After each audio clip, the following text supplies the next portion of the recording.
গণমাধ্যমের খবর যে নিজের একটি বাসার একটি কক্ষ নিয়ে তিনি বানিয়েছেন নির্বাচন পর্যবেক্ষক সংস্থার কার্যালয়।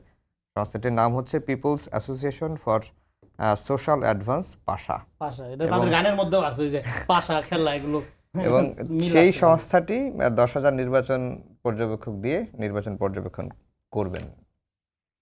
শুনেন, এগুলো হলো জানেন কি, নির্বাচন কমিশনের ব্যর্থতা। নির্বাচন কমিশন, আমি তো শুরু থেকে এই নির্বাচন কমিশনকে তো আমি 100-র মধ্যে 10 নাম্বারও দিই না। এটা এত অযোগ্য, এটা কোনো কিছু ঠিকঠাক মতো কিন্তু করতে পারছে না।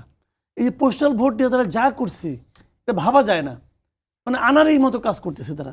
এবং এটা যেটা করছে দেখেন, প্রথমে তারা করলো কি, আগের নির্বাচনগুলিতে যারা নাকি আপনার পর্যবেক্ষক ছিল তাদের সব বাদ, তাদের যদি আপনি সব বাদ দেন, মানে নির্বাচন পর্যবেক্ষণটা তো এটা তো একটা টেকনিক্যাল কাজ। আপনি যদি টেকনিক্যাল কাজে তাদের সব বাদ দেন তাহলে কি হবে?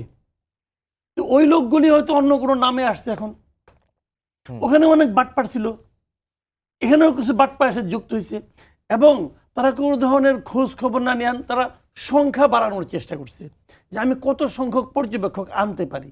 তো পাশা এসে পড়ছে ফাঁক দিয়া। এখন এটা তো ভাই ধান্দাবাজি, এটা তো মাল পানির লেনদেন হয়ে গেছে এখানে, মানে মুফতে মাল পানি এখানে ঢুকছে। কারা নির্বাচন আগে পর্যবেক্ষণ করে, ওদেরকে আমরা চিনি না, ওদের একজন তো আবার উপদেষ্টাও আছে দেখি।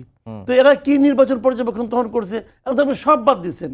আপনি সবগুলি বাদ দিয়া যাদের বাদ দিচ্ছেন তারা উপদেষ্টা হওয়ার যোগ্য, কিন্তু নির্বাচন পর্যবেক্ষণ করার যোগ্য না। এটা কেমন কথা বলেন আপনি? বাংলাদেশে অনেক লোকাল পর্যবেক্ষক আছে, ছিল তারা। হ্যাঁ, আপনি ওগুলিকে নিয়ে আলোচনা করেন, বসেন, অথবা এত সংখ্যক বাড়াইয়া দেখানোর দরকারটা কি? যা আছে তাই দেখান, চেক করে দেখেন এরা কারা। কারণ এগুলি তো সব কি হয়, এই যে আপনার হাজার হাজার বাড়াইতেছি, এগুলি সব তো বিক্রি করবে, সব তো বিভিন্ন প্রার্থীর জন্য বিক্রি করা হয়তো। যে আপনার এখানে আমার পর্যবেক্ষক বেসিক্যালি আপনার কাজ করবো, একজন পর্যবেক্ষক যে কোনো কেন্দ্রে ঢুকতে পারতেছে, কেউ করতেছে, এগুলো তো ধান্দাবাজি রে, এগুলো তো আমরা বুঝি।